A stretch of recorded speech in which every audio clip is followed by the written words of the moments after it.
का सारथी। आदिकालीन है विज्ञान के कीर्तिमान।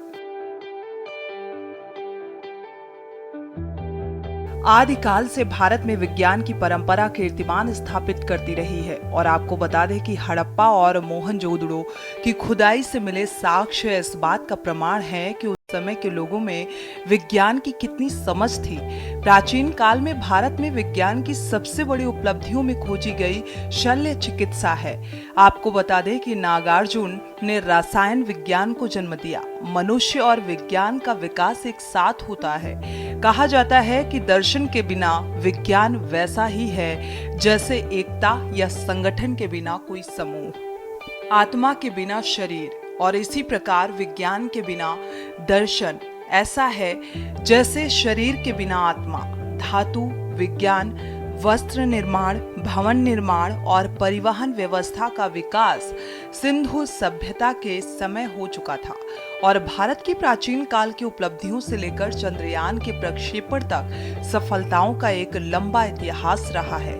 विज्ञान के क्षेत्र में भारत अपनी अनगिनत उपलब्धियों के चलते ग्लोबल इनोवेशन इंडेक्स में 40वें स्थान पर रहा है। अमेरिका के नेशनल साइंस फाउंडेशन के साइंस एंड इंजीनियरिंग इंडिकेटर्स 2022 की रिपोर्ट के अनुसार भारत वैज्ञानिक प्रकाशन के क्षेत्र में विश्व में तीसरे स्थान पर है। भारत ने विज्ञान के सभी क्षेत्रों में कीर्तिमान स्थापित किया है।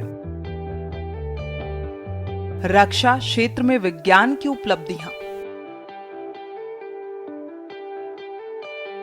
आधुनिक युग में सबसे शक्तिशाली देश वो है जिसने अपने रक्षा क्षेत्र को मजबूत किया है।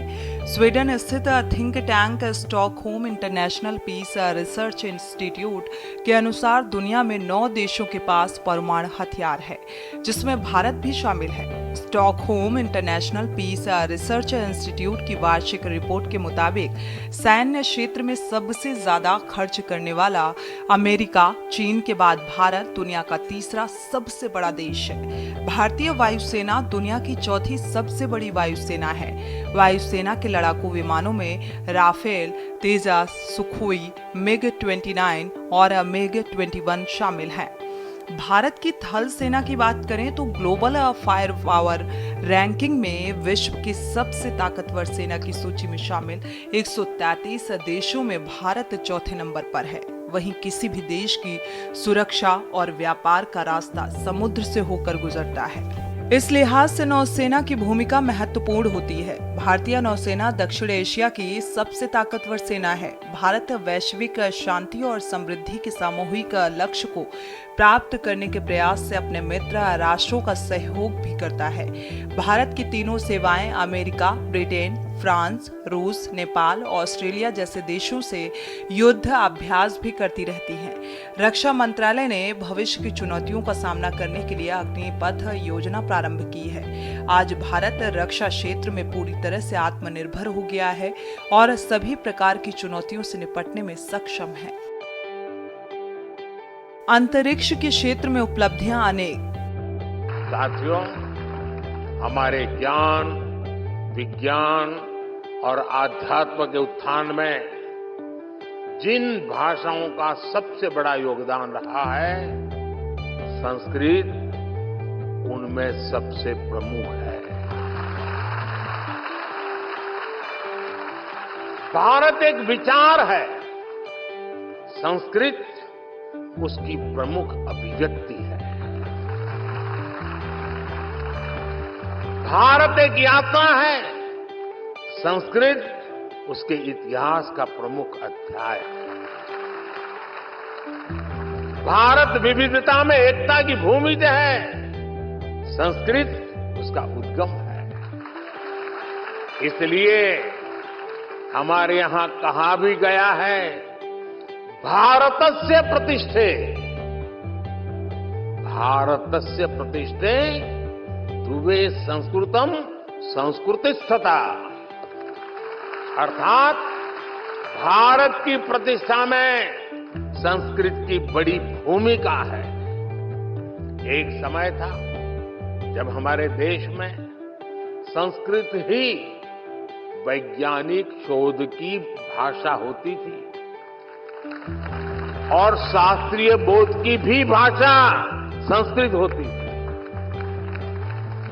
एस्ट्रोनॉमी में सूर्य सिद्धांत जैसे ग्रंथ हो, गणित में आर्यभट्टीय और लीलावती हो, मेडिकल साइंस में चरक और सुश्रुत संहिता हो या बृहत संहिता जैसे ग्रंथ हो, ये सब संस्कृत में ही लिखे गए थे।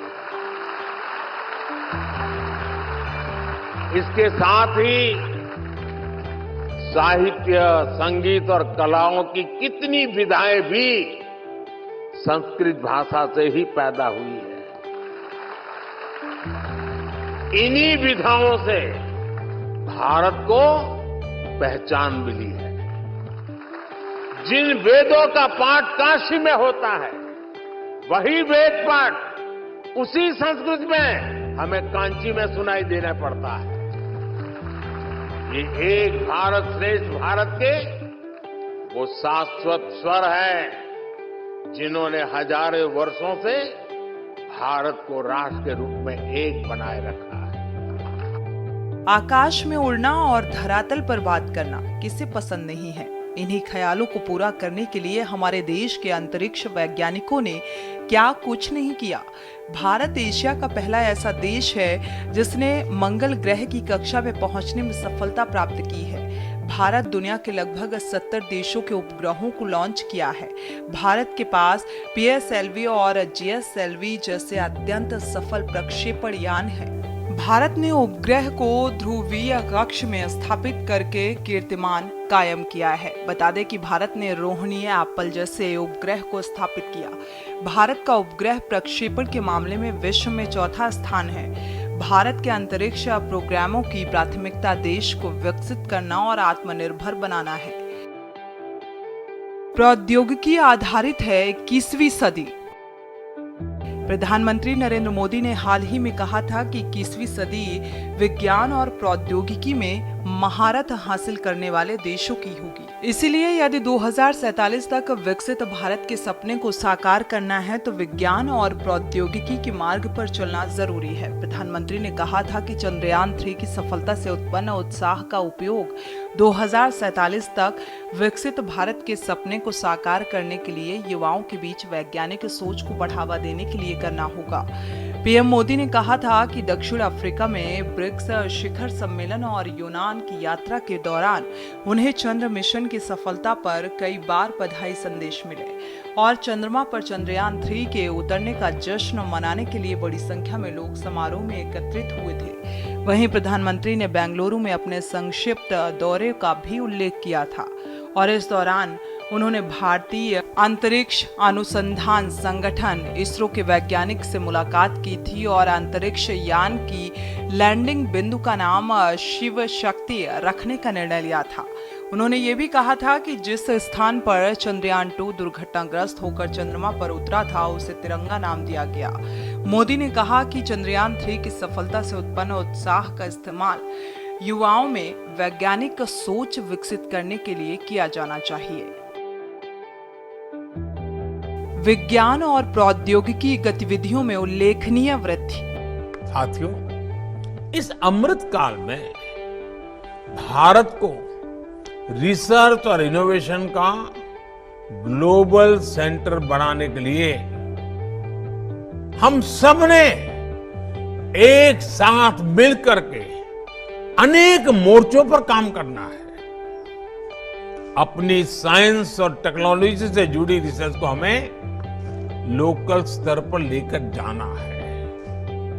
आज समय की मांग है कि हर राज्य अपनी स्थानीय समस्याओं के हिसाब से स्थानीय समाधान तैयार करने के लिए इनोवेशन पर बल दे। अब जैसे कंस्ट्रक्शन का ही उदाहरण लीजिए।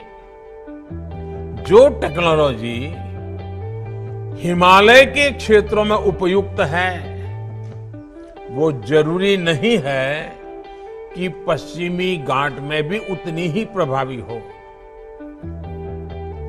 रेगिस्तान की अपनी चुनौतियां हैं, तो तटीय इलाकों की अपनी समस्याएं हैं। इसलिए आज हम एफोर्डेबल हाउसिंग के लिए भी लाइट हाउस प्रोजेक्ट पर काम कर रहे हैं, जिनमें कई तकनीकों का उपयोग हो रहा है, उसको आजमाया जा रहा है। इसी प्रकार क्लाइमेट रेजिलियंस क्रॉप्स, उसको लेकर भी जितना लोकल होंगे उतने ही बेहतर समाधान दे पाएंगे।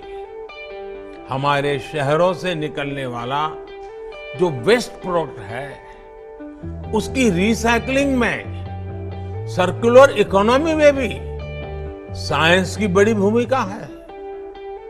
ऐसी हर चुनौती से निपटने के लिए ये आवश्यक है कि हर राज्य साइंस, इनोवेशन और टेक्नोलॉजी से जुड़ी आधुनिक पॉलिसी का निर्माण करे, उस पर अमल करे।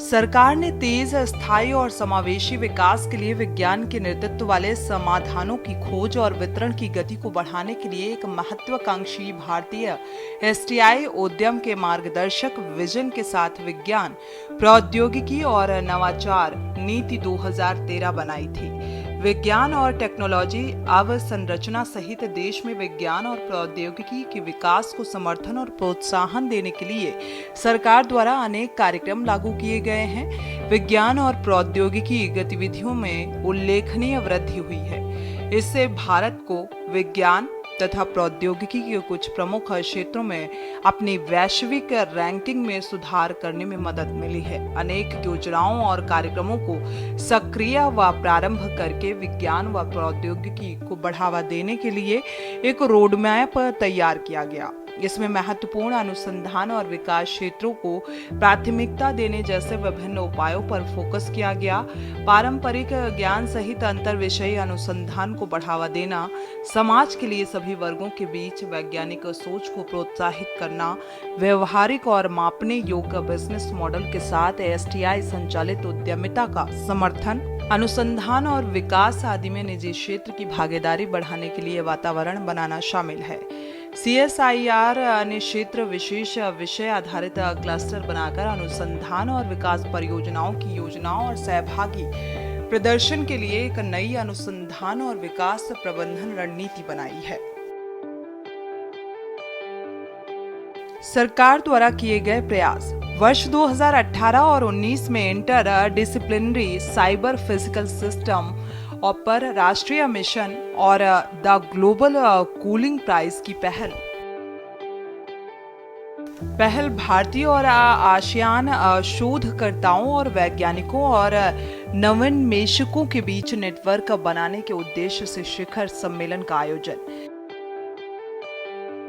कृत्रिम बुद्धिमत्ता, डिजिटल अर्थव्यवस्था, स्वास्थ्य प्रौद्योगिकियों, साइबर सुरक्षा और स्वच्छ विकास को बढ़ावा देने की संभावनाओं को साकार करने का प्रयास। वैश्विक चुनौतियों से निपटने के लिए Bharat UK science and innovation policy dialogue के जरिए भारत और ब्रिटेन मिलकर काम कर रहे हैं। वाहनों के प्रदूषण से निपटने के लिए वायु डिवाइस लगाए जा रहे हैं। विदेशों में एक्सपोजर और प्रशिक्षण प्राप्त करने के उद्देश्य से विद्यार्थियों के लिए overseas visiting doctoral fellowship programme में विज्ञान संचार के क्षेत्र में डीडी साइंस और इंडिया साइंस नाम की 2 नई पहलों की शुरुआत। चिकित्सा क्षेत्र में विज्ञान की उपलब्धियां। भारत में प्राचीन काल में चिकित्सा के क्षेत्र में वैज्ञानिकों की अग्रणी भूमिका रही है और यहाँ पर शल्य चिकित्सा वैज्ञानिक पद्धति के आधार पर की जाती थी। भारत की चिकित्सा वैज्ञानिकों ने शारीरिक इलाज के साथ मस्तिष्क इलाज की तकनीक विकसित की थी। बिना दिमाग के इलाज के शारीरिक इलाज पूरी तरह से संभव नहीं हो सकता। पेल्टो ने कहा था कि डॉक्टर सबसे बड़ी गलती ये करते हैं कि मस्तिष्क का इलाज किए बगैर सिर्फ शरीर का इलाज करने की कोशिश करते हैं, जबकि मस्तिष्क और शरीर आपस में जुड़े हुए हैं और उनका अलग अलग इलाज नहीं किया जाना चाहिए। आपको बता दें कि आज दुनिया के कई देश साइकोसोमैटिक चिकित्सा का विकास कर रहे हैं और जबकि भारत में इस तरह की चिकित्सा का विकास प्राचीन काल में हो गया था।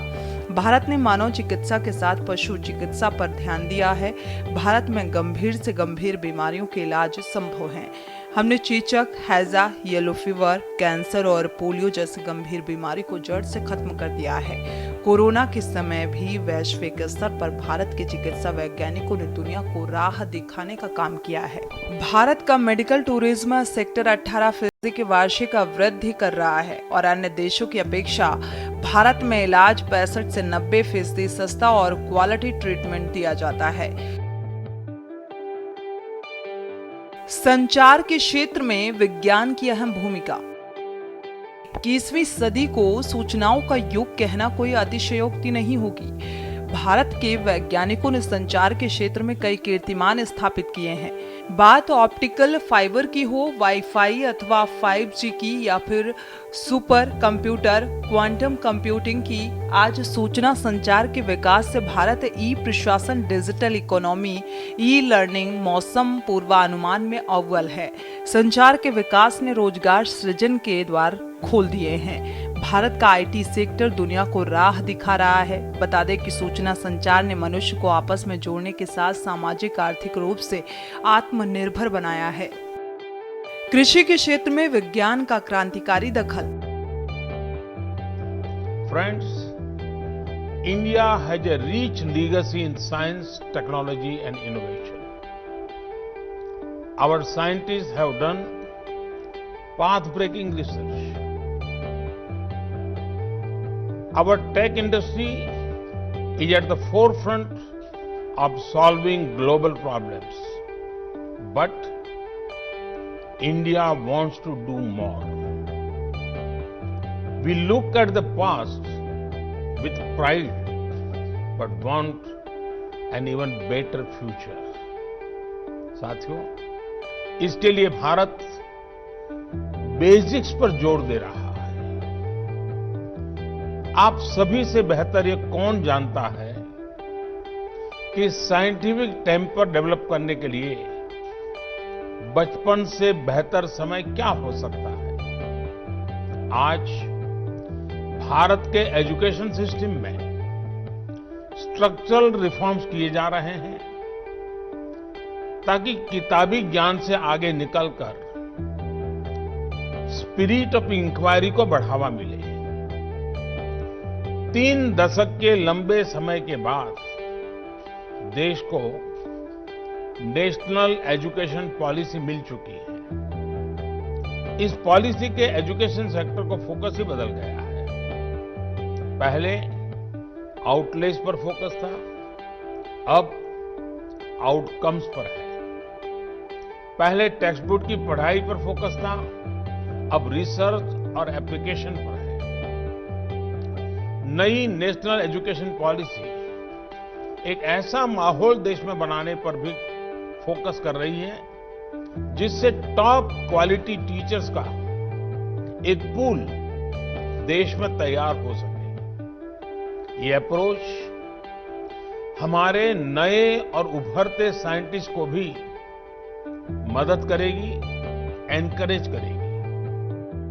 भारत कृषि प्रधान देश है और यहाँ की अधिकांश जनसंख्या गांव में निवास करती है। भारत में कृषि के क्षेत्र में विज्ञान एवं प्रौद्योगिकी के उपयोग से उल्लेखनीय प्रगति हुई। भारत ने आज कृषि के क्षेत्र में वैश्विक स्तर पर खुद को स्थापित किया। वर्तमान में भारत खाद्यान्न में आत्मनिर्भर के साथ अनाज निर्यातक देशों में से एक है। भारत विश्व में दुग्ध उत्पादन के क्षेत्र में प्रथम, दाल खेती योग्य भूमि में प्रथम और कपास की संकर किस्मों को विकसित करने में पहला स्थान रखता है। भारत विश्व में कुल उर्वरक उपयोग में चौथा स्थान रखता है। परजीवी खेती, फर्टिगेशन, कृत्रिम बीज, अनुवांशिक